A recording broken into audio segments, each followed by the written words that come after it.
बोल बम ताड़क बम,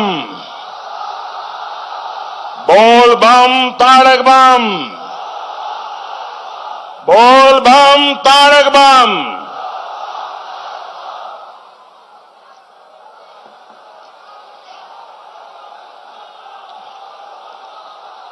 यही देवोत्तो भूमिते ऐसे हमें बाबा तारकनाथ और महाप्रभु जगन्नाथ देव के शोतो शोतो प्रणाम जानाई।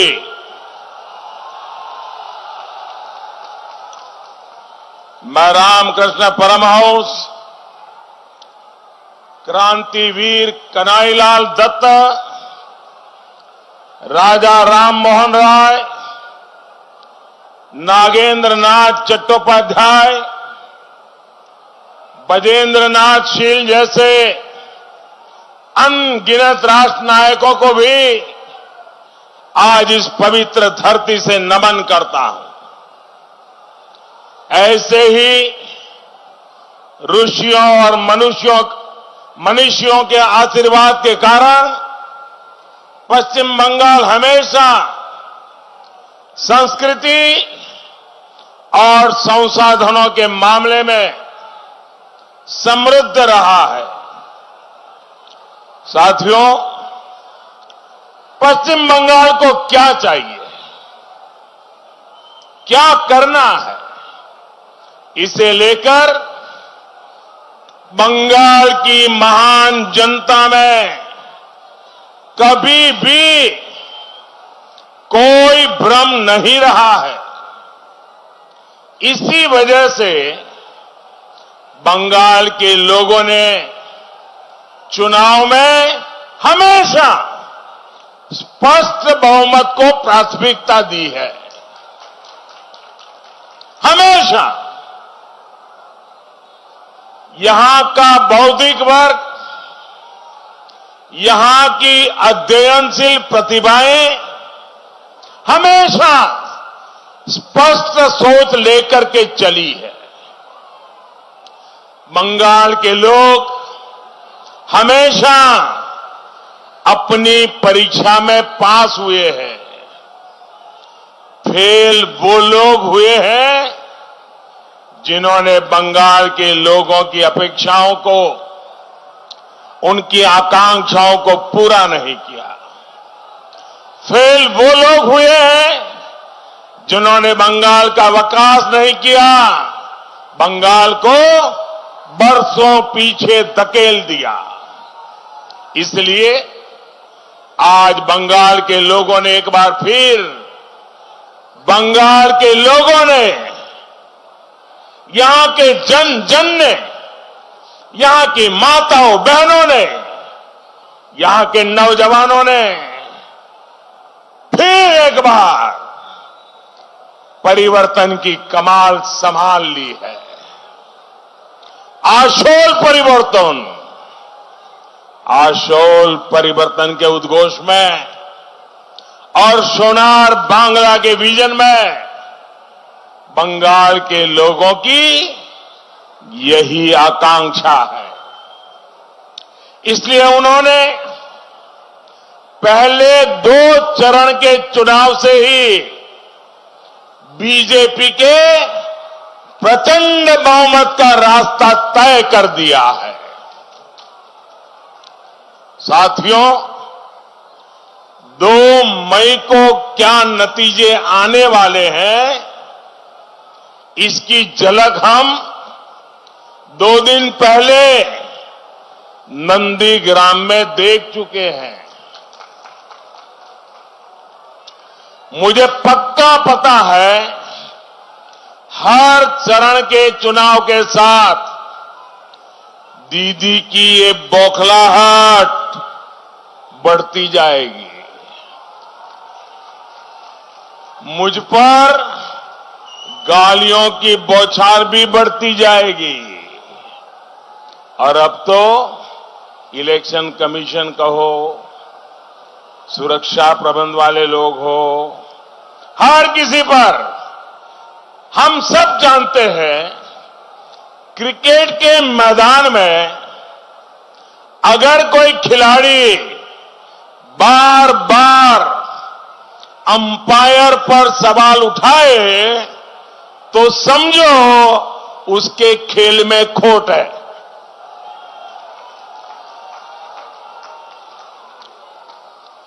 चुनाव के मैदान में कोई कभी ईवीएम को गाली दे, कभी चुनाव आयोग को गाली दे तो समझो उसका खेला शेष है, उसका खेला शेष है। दीदी, ओ दीदी,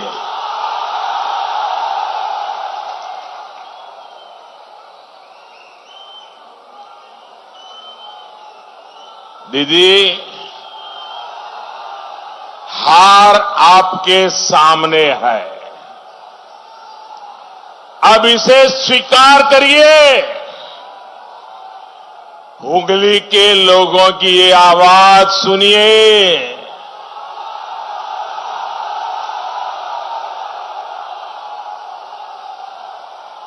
दीदी, निर्वाचन खेला नय, গণতন্ত্র খেলা নয়। গণতন্ত্র হলো মানুষের সেবার পথ, গণতন্ত্র হলো মানুষের উন্নতির পথ। आप ये सब भूल गई दीदी, भूल गई। इसलिए बंगाल के लोगों के साथ आपने विश्वासघात किया। मेरे प्यारे भाइयों बहनों, आपका उत्साह, आपका प्यार मेरे सर आंखों पर, लेकिन जगह नहीं है। आप जहां हैं वहीं रहिए, आगे आने की कोशिश मत कीजिए। जगह छोटी पड़ गई, आपका प्यार उससे भी अनेक गुना ज्यादा है।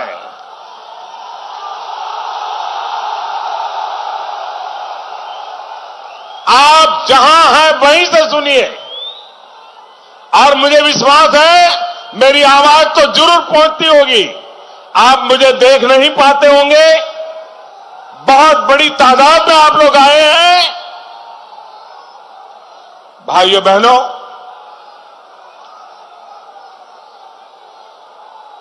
हद तो इस बात की है, अब दीदी आप बंगाल की जनता के अपमान पर उतर आई है।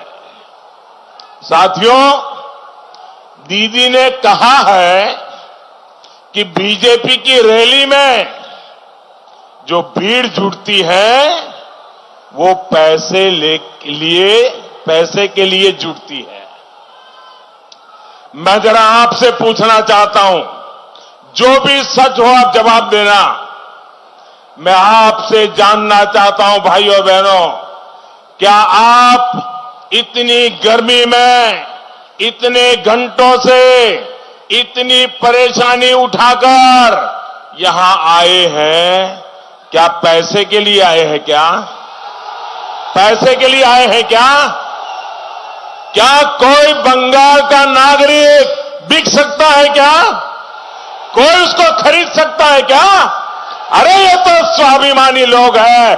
पूरी अंग्रेज सल्तनत कुछ नहीं कर पाई बंगाल के लोगों को। ये बंगाल के लोगों का स्वाभिमान है। दीदी, बंगाल के लोग पैसे लेकर के रैली में जाते हैं ये कहकर आपने बीजेपी को नहीं, मोदी को नहीं, आपने बंगाल की जनता का अपमान किया है, और इससे बड़ा अपमान नहीं हो सकता। अपनी बौखलाहट में आप मेरा अपमान करिए, लेकिन बंगाल की जनता, यहां की महिलाएं, यहां के गरीब, बंगाल के हमारे भाइयों बहनों का अपमान मत करिए दीदी, अपमान मत करिए। यही वो लोग हैं जिन्होंने 10 साल पहले आपको सर आंखों पे बिठाया था, आज आप उनको गाली दे रही हो। साथियों, मुझ जैसे करोड़ों भारतवासी कालीघाट, तारकेश्वर, दक्षिणेश्वर, गंगा सागर और बेलूमठ जैसे पुण्य स्थानों पर आकर खुद को बहुत भाग्यशाली समझते हैं। ऐसे में कोई जब इस पवित्र बंग भूमि की आध्यात्मिक और सांस्कृतिक मर्यादाओं के विपरीत जब आचरण करता है तो हर हिंदुस्तानी को बहुत दुख होता है। बंगाल में एक विशेष मधुरता है, मिठास है, यहां की भाषा में मिठास है, यहां के भाई बहनों की भावना में मिठास है, बंगाल के हर नागरिक की व्यवहार में मिठास है, यहां की मिष्टी दोई और मिठाइयों की तो बात ही अलग है। फिर इतनी कड़वाहट कहां से लाती है दीदी? इतनी कड़वाहट कहां से लाती है दीदी? कोथाय थे के पाचन, ये तो तिक्तो था दीदी। आप बंगाल के प्रतिभाशाली युवाओं के आचार विचार में कड़वाहट घोल रही है। अब दीदी, आपको बंगाल के भविष्य के साथ ऐसा अन्याय नहीं करने दिया जाएगा। भाई और बहनों, दीदी की बौखलाहट का एक बहुत बड़ा कारण है उनके 10 साल का रिपोर्ट कार्ड। मैं डे 1 से कह रहा हूं, दीदी आपने काम क्या किया बताओ ना लोगों को। ये रिपोर्ट कार्ड मांग रहे हैं, बस यही उनकी परेशानी है। पुरानी इंडस्ट्री बंद, नई इंडस्ट्री का रास्ता बंद, नए निवेश, बिजनेस और चाकरी की संभावनाएं मंद। हुगली देश के सबसे पुराने औद्योगिक क्षेत्रों में से एक रहा है, लेकिन आज क्या हालत हो गई है आप भी जानते हैं। एक समय भारत के अनेक राज्यों से लोग बंगाल की फैक्ट्रियों में काम करने आते थे। आज बंगाल के लाखों लोग चाकरी के लिए पलायन करने को मजबूर है।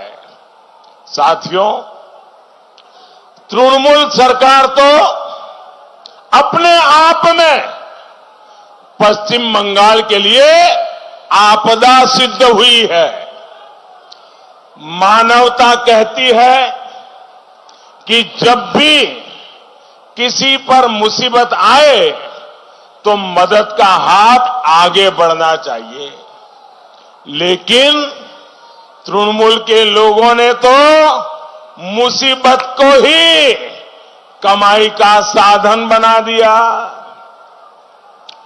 बार बार आने वाले चक्रवातों से पश्चिम बंगाल परेशान होता है, चारों तरफ तबाही आती है, गरीब की बाड़ी मिट्टी में मिल जाती है, लेकिन तृणमूल के तोलाबाजों की उनकी बाड़ी और उनकी गाड़ी, इसका साइज बढ़ता ही जाता है।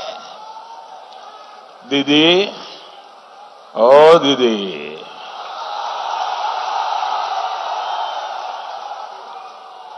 दीदी এখন বাংলার মানুষ বিশ্বাসঘাতকও তার जवाब देवे।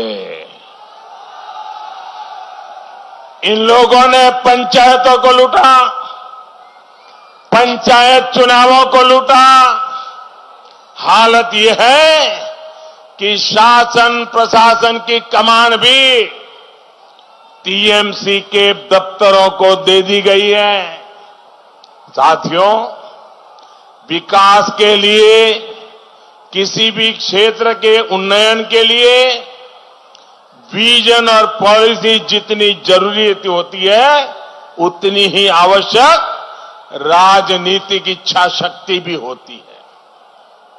बीते 10 साल में पश्चिम बंगाल ने इसका बहुत बड़ा अभाव देखा है। ऐसी सरकार आपने कहां देखी जो इस बात पर गर्व करती हो कि उन्होंने शिल्प को रोका है, उद्योग को रोका है। सिंगूर के साथ इन्होंने कितना बड़ा धोखा किया, ये बात मुझसे ज्यादा आप जानते हैं। सिंगूर का राजनीतिक उपयोग करने के बाद इन लोगों ने यहां के लोगों को अधर में ही छोड़ दिया। आज सिंगूर में न उद्योग है, न उतनी चाकरी है, और जो कृषक है वो बिचौलियों से परेशान है।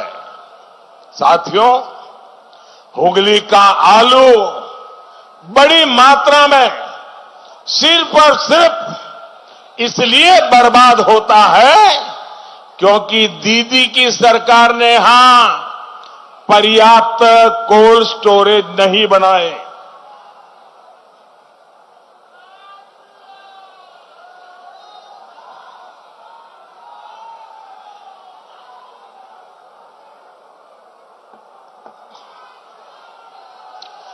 जो कोल्ड स्टोरेज है वो भी सिंडिकेट चला रहा है। आलू किसान औने पौने दाम पर अपनी उपज बेचने के लिए मजबूर है। ये स्थिति तब है जब केंद्र सरकार इसके लिए राज्यों को हर संभव सहायता देती है।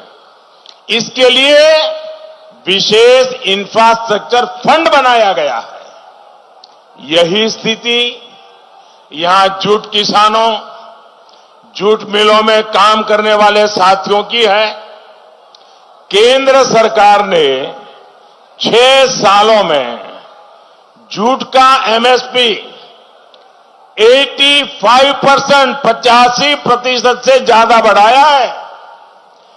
गेहूं की पैकेजिंग जूट में हो, देश में प्लास्टिक की जगह जूट बैग का उपयोग हो, इसके लिए हमने कदम उठाए, जूट की डिमांड को बढ़ाया। लेकिन यहां की सरकार जूट मिलों को प्रोत्साहित ही नहीं कर रही। इसलिए आज आलू किसान, जूट किसान, श्रमिक, हर कोई डबल इंजन की भाजपा सरकार के लिए वोट कर रहा है। दीदी, इसलिए वोट कर रहा है। बीजेपी सरकार बनने के बाद यहां कोल्ड स्टोरेज के साथ ही फूड प्रोसेसिंग में निवेश को और बढ़ाया जाएगा। साथियों, बंगाल के गरीब किसानों के साथ तो दीदी ने अपनी विशेष नफरत दिखाई है।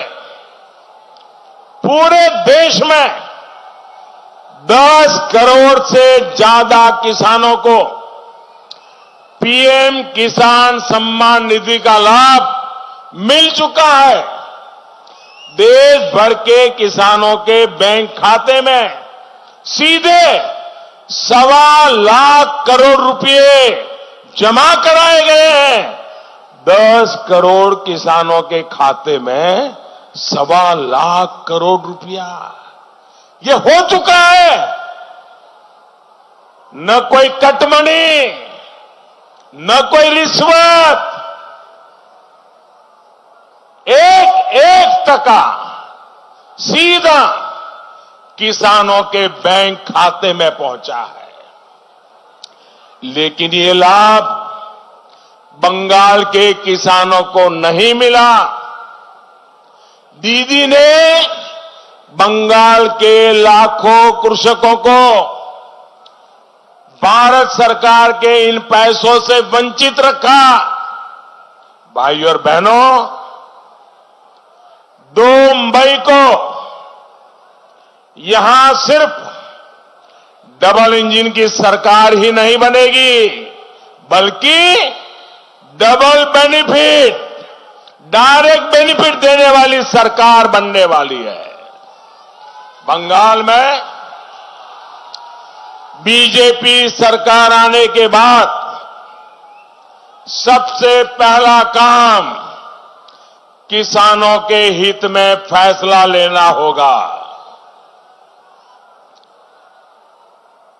पहली कैबिनेट में ही बंगाल में पीएम किसान सम्मान निधि को लागू करने का निर्णय लिया जाएगा।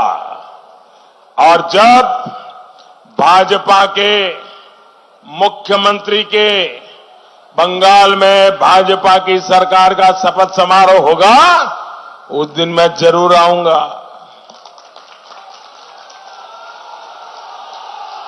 और आकर के जो नए मुख्यमंत्री बनेंगे उनसे जरूर कहूंगा कि भाई, ये दिल्ली से मुझे पैसा भेजना है, आप जल्दी इस काम को पहली कैबिनेट में लागू कीजिए, मैं कहूंगा। और सुनिए भाइयों, बंगाल के हर एक किसान को जो दीदी ने नहीं देने दिया है, वो भी जो बकाया पिछला पैसा है, उसको जोड़ करके हर किसान के खाते में, उसके बैंक खाते में 18,000 टका मिलेगा।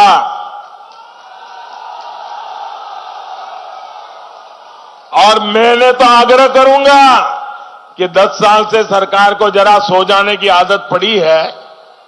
नई सरकार को सारी मशीनरी को दौड़ाना पड़ेगा। और इसलिए मैं तो कहूंगा कि दुर्गा पूजा के पहले हर किसान के खाते में रुपया पहुंच जाना चाहिए। और इसलिए मेरा आग्रह है कि बंगाल के किसान भाई बहन, और मैं यहां जो सरकार के मुलाजिम है, आज उनसे भी आग्रह करता हूं कि भाई 10 साल जो हुआ सो हुआ, जितना बर्बाद होना था कर लिया। अब बंगाल की सेवा करने का आपके सामने मौका आ रहा है। अभी 2 मई को नतीजा आने के बीच में समय है। जहां चुनाव पूरा हो गया है, वहां अधिकारी जरा किसानों की सूची बनाना चालू कर दें, उनके बैंक खाते चेक कर लें, उनका आधार नंबर चेक कर लें, ताकि जैसे ही निर्णय करें फटाफट पैसा जाना शुरू हो जाए। बंगाल की बीजेपी सरकार जल्द से जल्द हर एक किसान के बैंक खाते में सीधे पैसे ट्रांसफर करना चाहती है। टीएमसी सरकार ने किसानों के साथ जो इतना बड़ा अन्याय किया है, वो दूर करने का समय बहुत ही निकट दिख रहा है। भाइयों, साथियों, अपने ही अहंकार में दीदी केंद्र की हर योजना के रास्ते में दीवार बनकर खड़ी होती रही है। केंद्र सरकार ने शहरों में काम करने आए रिक्शा, रेडी, ठेला चलाने वाले साथियों के लिए बिना गारंटी का बैंक लोन देने की जब भारत सरकार ने शुरुआत की, हिंदुस्तान के हर शहर में शुरू हुआ। लेकिन पता नहीं दीदी को क्या हो गया, दीदी ने, यहां की बंगाल की सरकार ने इसको भी लागू नहीं किया। पूरे देश में आयुष्मान भारत के तहत गरीबों को 5 लाख मुफ्त इलाज मिल रहा है, 5 लाख रुपए का मुफ्त इलाज। लेकिन दीदी ने आयुष्मान भारत का लाभ किसी गरीब को मिलने ही नहीं दिया। और दीदी क्या कहती है, अरे मेरी तो योजना इससे भी बड़ी है। अरे दीदी, आपकी योजना मानो बड़ी है, उसमें अगर 5 लाख और जुड़ जाता है तो गरीब का भला होगा कि नहीं होगा, गरीब का लाभ होगा कि नहीं होगा। अच्छा दूसरा, दीदी आपको पता भी नहीं है, आप पढ़ती तो है नहीं। इस योजना का एक दूसरा लाभ क्या था कि कोई भी बंगाल का व्यक्ति अगर मानो किसी काम से दिल्ली गया है, जयपुर गया, चेन्नई गया और वहां बीमार हो गया तो वहां की अस्पताल में भी इस योजना से लाभ मिलता है, आपकी योजना से नहीं मिलता है दीदी। लेकिन उनको बंगाल के लोगों की चिंता नहीं है। बंगाल का संवेदनशील समाज इस कठोरता को, इस निर्ममता को देख भी रहा है, समझ भी रहा है और मौके के इंतजार में था, इस चुनाव में मौका पा लिया है।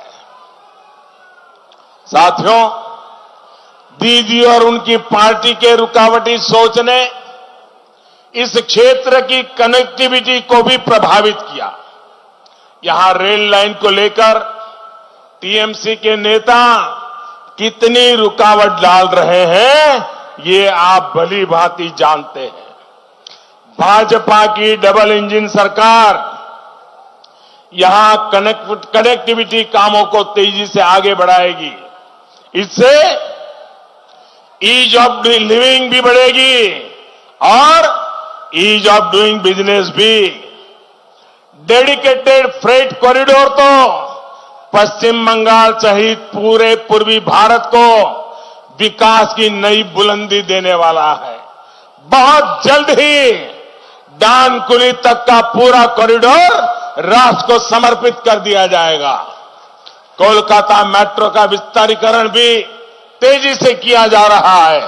कुछ समय पहले ही नावपाड़ा से दक्षिणेश्वर तक के सेक्शन का उद्घाटन करने का अवसर मुझे भी मिला था। हुगली के अनेक हिस्सों में भी मेट्रो के पहुंचने से यहां के गरीब मध्यम वर्ग को बहुत लाभ होने वाला है। भाइयों और बहनों, पश्चिम बंगाल की पहचान यहां की धरोहर है, आस्था अध्यात्म के स्थान है। तारकेश्वरनाथ हमारी आस्था का ही ऐसा स्थान है, लेकिन तृणमूल ने इस पावन स्थान को भी पॉलिटिक्स का तुष्टीकरण का माध्यम बना दिया। साथियों, हमने भोले बाबा के आशीर्वाद से ही काशी विश्वनाथ मंदिर में परिसर और आसपास के क्षेत्र का विकास बड़े पैमाने पर शुरू किया है।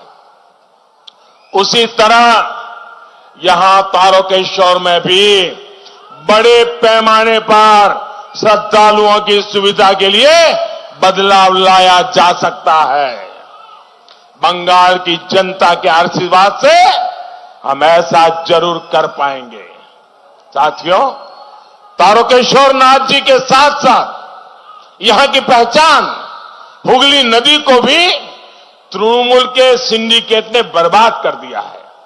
अवैध निर्माण, औद्योगिक कचरे के खिलाफ कोई प्रभावी नीति लागू ही नहीं की, क्योंकि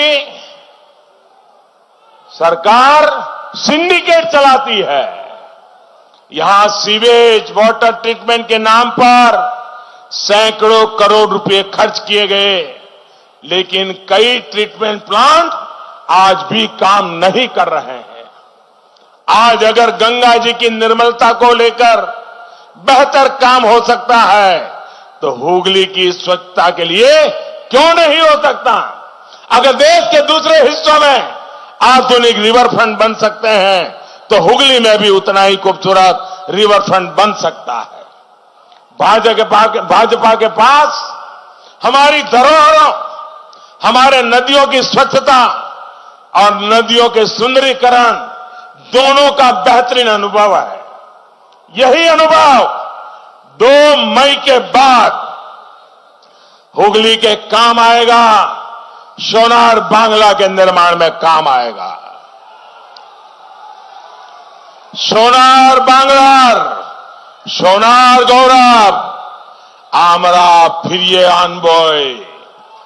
भाई और बहनों, आशोल परिवर्तन की शुरुआत के लिए अब 30 दिन से भी कम का समय बच गया है। पौधों फूल खिलेगा, हर बूथ में खिलेगा। ई बार बीजेपी सरकार, ई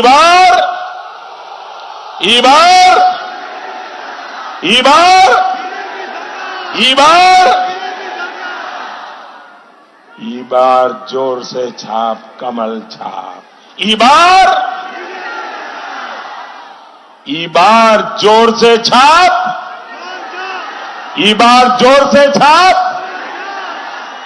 जोर से छाप। इतनी बड़ी संख्या में आप यहां हमें आशीर्वाद देने के लिए आए, इसके लिए मैं आपका बहुत बहुत आभार व्यक्त करता हूं। और पूरे विश्वास के साथ, पूरे आत्मविश्वास के साथ उज्जवल भविष्य के लिए आप भारी मात्रा में मतदान कीजिए। और पहले बार जो मतदान हुआ, दूसरी बार उससे ज्यादा हुआ, तीसरी बार उसका भी रिकॉर्ड तोड़ने का काम आपके पास है। करोगे ना? करोगे ना? घर घर जाओगे, लोगों को मिलोगे, मतदान कराओगे, एक एक को लाओगे। मुझे पूरा विश्वास है ये सारे चुनाव का नेतृत्व बंगाल की जनता कर रही है। हम तो आपके उत्साह को प्रणाम करने के लिए आते हैं। मेरे साथ पूरे हाथ जोर से बोलिए, भारत माता की, भारत माता की, भारत माता की। बहुत बहुत धन्यवाद।